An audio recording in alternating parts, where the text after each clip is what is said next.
researcher and expert. And Srini was one of the top overall medical students and won the most national awards of anyone in the history of psychiatry at Harvard. And he's widely sought out by the media and select appearances, all over the world, including CNN, Fox, Oprah Radio, Martha Stewart, Wall Street Journal. He is not only an amazing psychiatrist, but he's also the CEO of Neurobusiness Group, and he's an assistant professor of psychiatry, part-time, at Harvard, because he's doing so much better elsewhere with his life. He's standing right over here, and he has got a couple of great books. One is Life Unlocked, 7 Revolutionary Lessons to Overcome Fear, Your Brain in Business, The Neuroscience of Great Leaders, The Science Behind the Law of Attraction. And that's where he and I originally met many, many years ago. So, give me a huge welcome for Srini in the community right now. Srini, welcome. It's great to see you. Always great. And Srini's been on the show before, and so, number one, did I miss out anything with your bio? No, not at all. So, I think maybe one thing you missed out is that I'm a huge fan, both of you and the program. And so I would say to anyone there, just even before I start, as I'm talking, I want you to ask yourself, do you want to change your life today? And do you think that this science proves that it's possible? Great question for you to be thinking about. So I've got some questions that I'm going to be asking Srini. And so earlier, I was talking about, doing the research that you and I have talked about, but specifically that at a very, very young age, we become conditioned. And you're a psychiatrist, so you know a lot about the brain and people's behaviors. And we become conditioned. Conscious mind, unconscious mind, money story. We have beliefs and habits and perception of what we believe is possible. And so when we think of conditioning, from a scientific perspective, how powerful is somebody's conditioning from childhood or their teen or early adult years? Conditioning is extremely powerful. And I think the one thing that I'd want to sort of just say up front is that we all have conscious thoughts, right? We have thoughts like, I want to make more money, I think maybe I can do this. We have goals that we formulate in our minds. But the conscious brain is really only a very small part of actually making any kind of decision. It's the unconscious brain that can actually make more than 90% of your decisions. So one of the things I'd want to say is that we really need to recognize, and one of the reasons I love your program is that your program doesn't just address the conscious brain, right. It addresses the unconscious brain as well. And the unconscious brain is extremely powerful in forming habits early on in life. And so I think for most people, our brains are wired so that we just go on in the same pattern over and over again, even when we think we're doing something different. So here's an experiment that I'd like to tell you about. Yeah. There were a bunch of psychologists and psychiatrists standing around a long time ago, including Freud, looking at how babies behaved. And what they found was that there was this peculiar behavior. And you can imagine a bunch of intellectuals standing around saying, oh my God, this is sort of strange.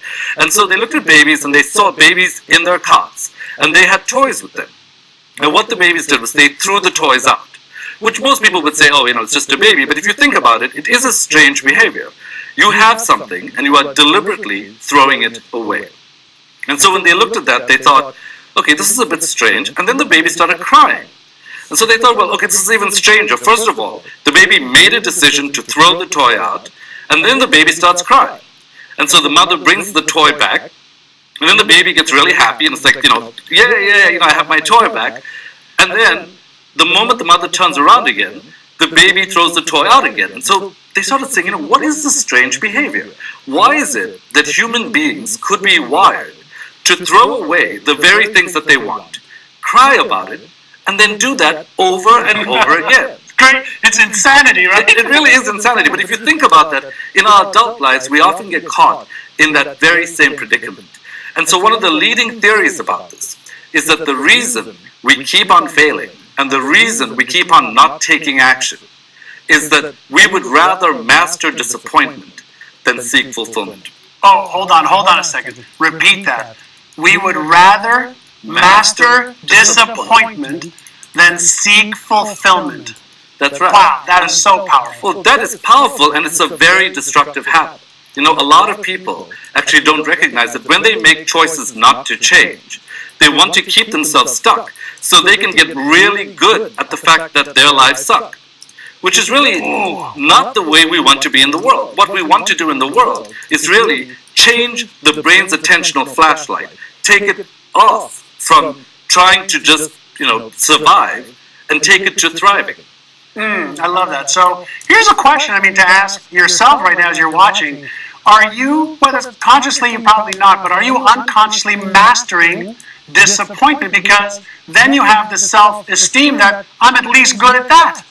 Right? I would imagine that's the underlying reason. Well, now I have some value. Right. I love that. And there's actually a concept called self-handicapping, which is when people set themselves up for failure by not taking the actions that they need to take. And then they say, well, I just couldn't do it.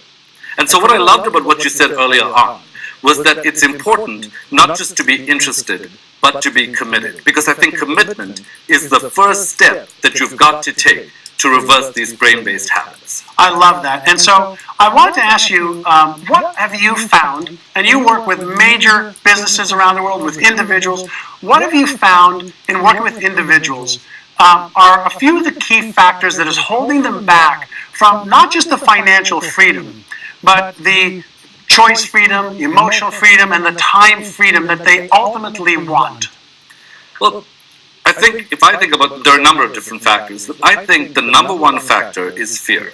Fear. And I think it's fear not just of failure, it's fear of success. And let me tell you a little bit about this. Before you say that, when I hear fear of failure of success, I think it's actually not the failure or success that they're fearful of, it's the embarrassment or being ashamed, or as you and I have discussed about being disappointed that I've tried something again and I didn't do it or it didn't work. Would that be, it's not the fear or the failure or success, it's the other feelings that they're moving away from? Right, but more importantly, I think rather than the conscious fear, because I can imagine a lot of people sitting out there saying, I'm not afraid, I'm sitting here, I'm just listening to these guys, and they're talking about the science. There's no fear, I'm not trembling, I'm not sweating. But the reality is that a large part of fear is unconscious. So if I put anyone in a brain imaging scanner and I showed them a face that was threatening, even if I showed it to them for 10 to 30 milliseconds,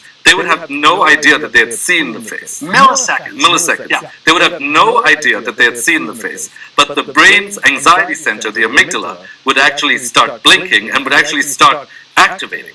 So what we know is that the fear center is connected to the thinking brain. And if you get these earthquakes in the anxiety center, you get these aftershocks in the thinking brain. And so the frontal cortex, which usually allows you to get to your goals. It usually allows you to do things like click on the button, make a commitment, tell yourself that you actually want to make a change in your life. Because of this unconscious fear that you can't even feel, this will disrupt that particular decision-making part of your brain. And so I think it's really powerful that a lot of people do not recognize that unconscious fear is standing in the way of their success. I totally love that. And the other thing I know is that when that fear center lights up, the amygdala, then the motivational circuits start to dwindle as well. So then we lose the motivation for actually taking action. So the fear circuit prevents us from taking action even though we may not even be aware of it.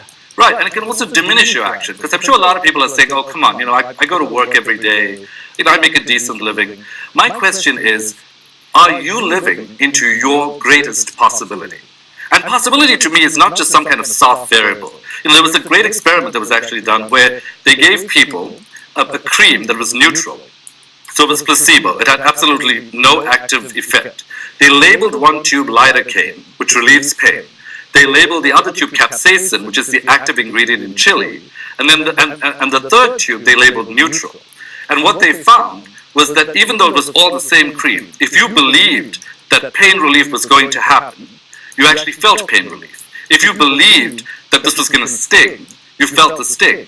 And furthermore, they found that when you have hope, when you believe in your greatest possibilities, the reward center in your brain activates. And so, for me, possibility is not just some kind of soft pie in the sky kind of variable. It really is a brain-based mechanism. And every one of us knows that it's hard to get up every day and feel a sense of possibility. And what I love about the program is that it actually gives you this reminder that it is possible. And we're seeing evidence of that today. to change your financial life. I love that. And one of the things that I read, and we're going to get into some techniques for priming your brain, including what you've learned in our brain retraining program, which I'll talk more about later, is brain plasticity. Earlier I talked about, the first evolution of brain plasticity or understanding, 15, 17 years ago. But now the fact that we can deliberately turn on the brain plasticity switch. What are some of your findings on the brain plasticity switch and how inner size can help with that? Well, for me, I think one of the greatest miracles of the century is brain plasticity. Because it's really important to know that you can change your brain with even 15 minutes of brain training. If you do that for 5 days a week, for 4 weeks, you can change your brain. And so from my perspective, brain training is real, it's possible, and with the right kind of guidance that's science-based, you can actually make the changes that you want to make in your life. And not just in infants or in adolescents. Older people can do this as well. There's a particular video game called Neuro Racer that actually, if you give older people this particular game, they can multitask better than younger people because they change their brains. Right. And so is brain retraining hard or easy from your perspective as a leading brain scan imaging expert and psychiatrist? And tell us about that. I think the first thing you have to do is get over that motivation hump. I think it's hard if you're standing on the other side saying, and you think to yourself, this is hard, and I can't do it, and this is impossible. The moment you set that agenda for yourself, you're going to say, I can't do this. I think brain retraining is possible. If you say to yourself, I've got the right kind of guidance, I know what to do, and it's not really about the program, it's about activating the intelligence in you. See, I believe people are fantastic. I really believe that the brain is there waiting to be activated by particular mechanisms. And what I think about the program is that you actually target specific brain regions, and the reason I'm so enthusiastic about it is that it's science-based. You can target specific regions, you can change brain blood flow to move it from the anxiety center back to the thinking brain, for example. So it's a very powerful technique, and I think it works in a large number of circumstances, and we see evidence for that today. I love that. One of the things that I wrote down that I wanted to ask you about is many years ago when you and I met, and I came to the Harvard Club, and we sat and we were talking about the brain, and we're talking about creating this brain-based program and giving people the knowledge and the skills and the tools that they needed to upgrade what they were going to do, and in some coaching. You had your first experience with listening to our brain retraining program, and I remember your reaction back then. And can you set the frame for what you were thinking when we first met? And then we've been friends now for about 4 or 5 years, whatever the date is.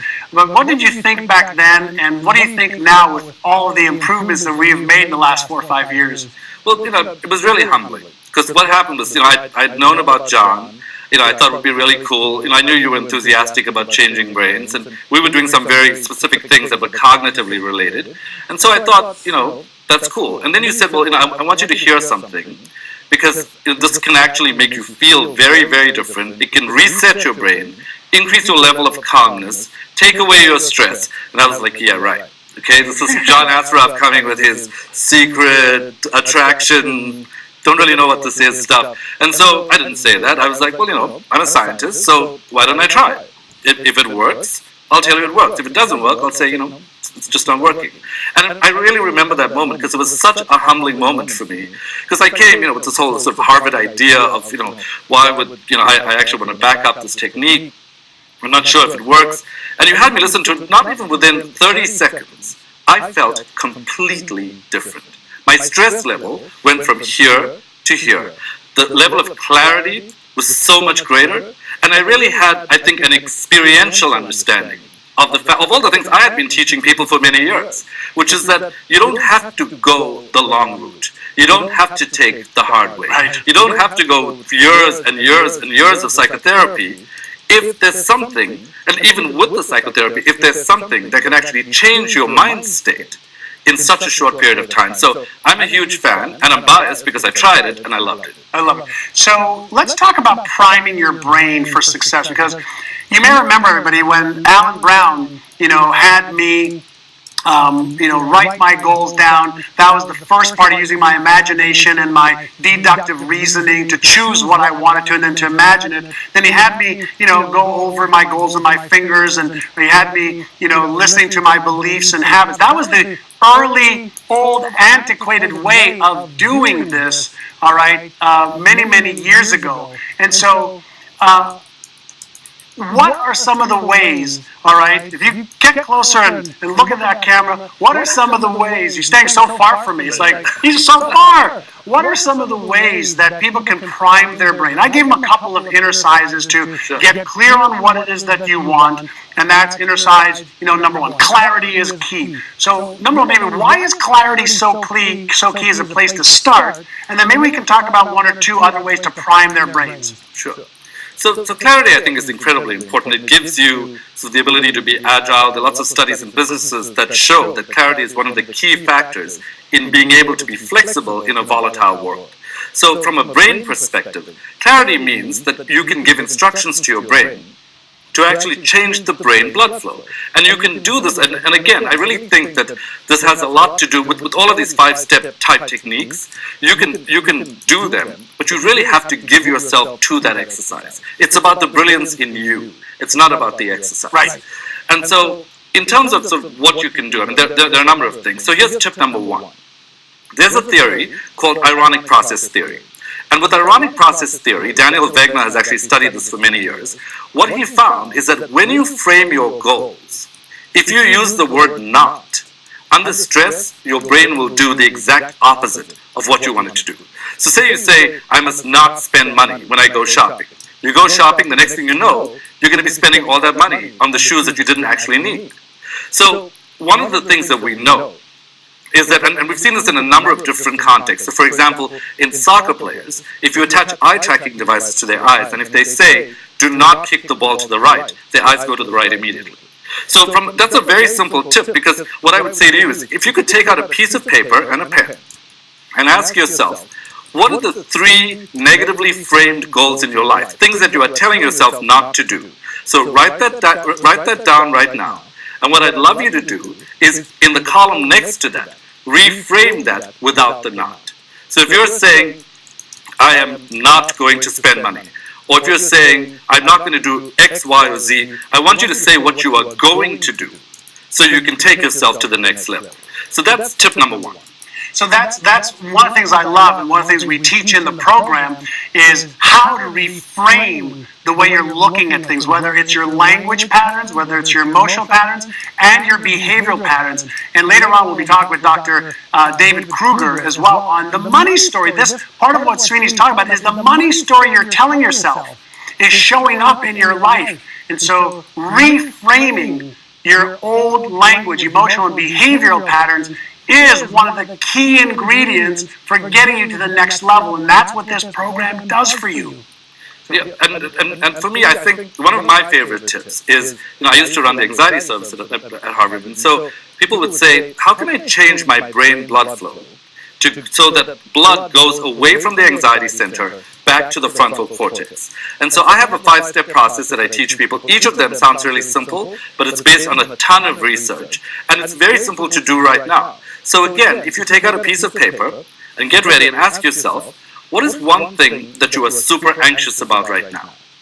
Are you anxious about actually making the changes that John's talking about?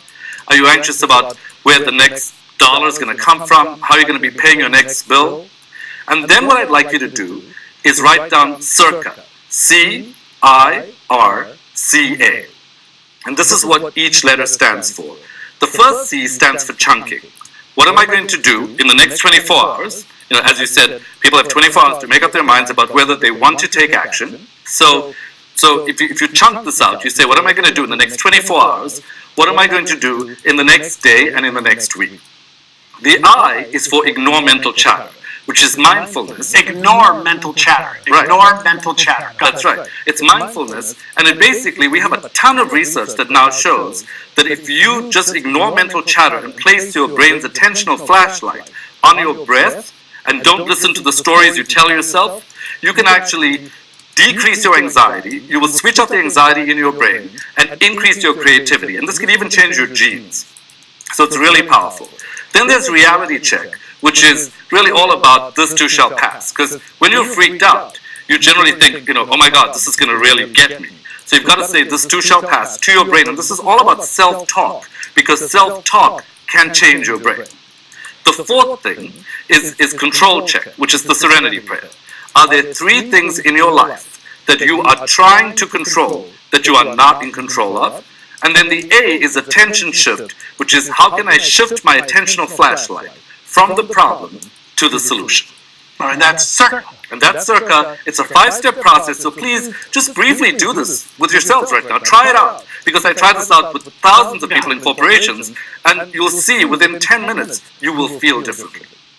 And if you love these types of tips, Srini is the type of person that works with us to come up with amazing tools and tips and technologies. And so we really rely on Srini's expertise and many of our other guest experts that are part of our faculty and part of our scientific advisory board.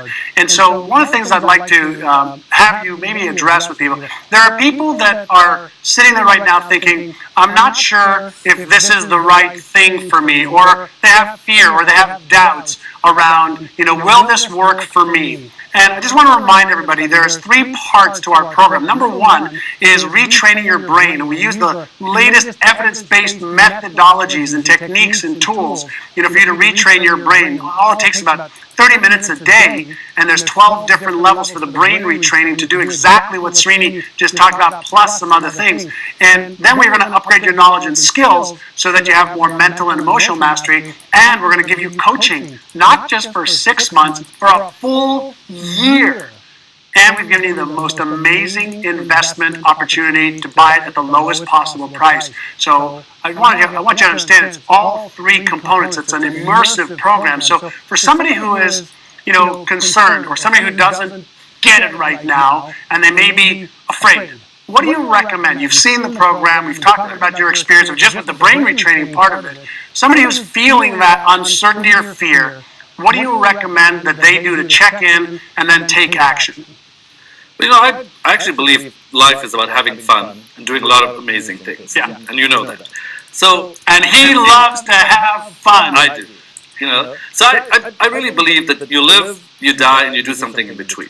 And so for everyone out there, if you're at a point where you want to change your financial future, recognize your brain's first response is going to be cognitive dissonance, which means your conflict center is going to say, no, should I spend this? I'm not sure. And the way to move away from that conflict is to write down now 3 ways in which your life could be better if you improved your financial future.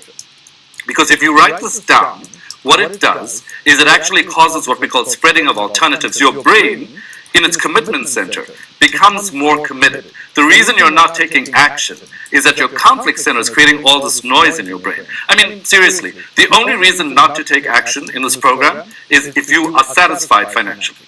If you are, I don't think you should take action. Yeah. But if you're not, I would say that for anyone in their lives wanting to do exactly what you pointed out this morning, which is not just get more money, but actually buy yourself some freedom and invest in your own freedom, this is the time to do it. Love it. So the exercise was write 3 things right now. So we can make this one of our exercises, is write 3 things right now that having more money will give you the opportunity to do, be, or have. Right, because for any change in your brain, you've got to pay what we call the switch cost. And switch cost is the price you pay for change. And, $900 and something to change your financial future, paradoxically, I think that's a no-brainer. I love it. I'm going to give you something to help you understand what the emotion feels like. Everybody, put your hands together like this for just a moment, okay? So put your hands together like this for just a moment.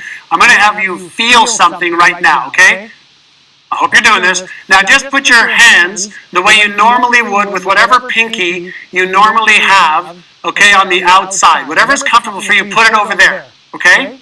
Got it? So whatever pinky you have, I've got the right pinky on the outside. Now I want you to put the other pinky on the outside and hold it there for just 3 or 4 or 5 seconds. And I want you to feel how uncomfortable that is. When you feel how uncomfortable that is something that we call as the error detection mechanism in your brain. Your brain is saying that doesn't feel comfortable, and it's going to want you to do what? Go back to your comfort zone. Well, if you don't learn how to feel that discomfort long enough to make the new behavior, the new thoughts, the new emotions more comfortable, you will stay stuck forever. And part of our program is about helping you manage your emotions so you rise to higher levels of thinking and feeling.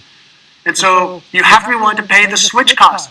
And guess what? It's just a little bit discomfort for a short period of time until you raise and change the thermostat in your brain. And so Srini's giving you a whole bunch of stuff. Here's what I'd love to do.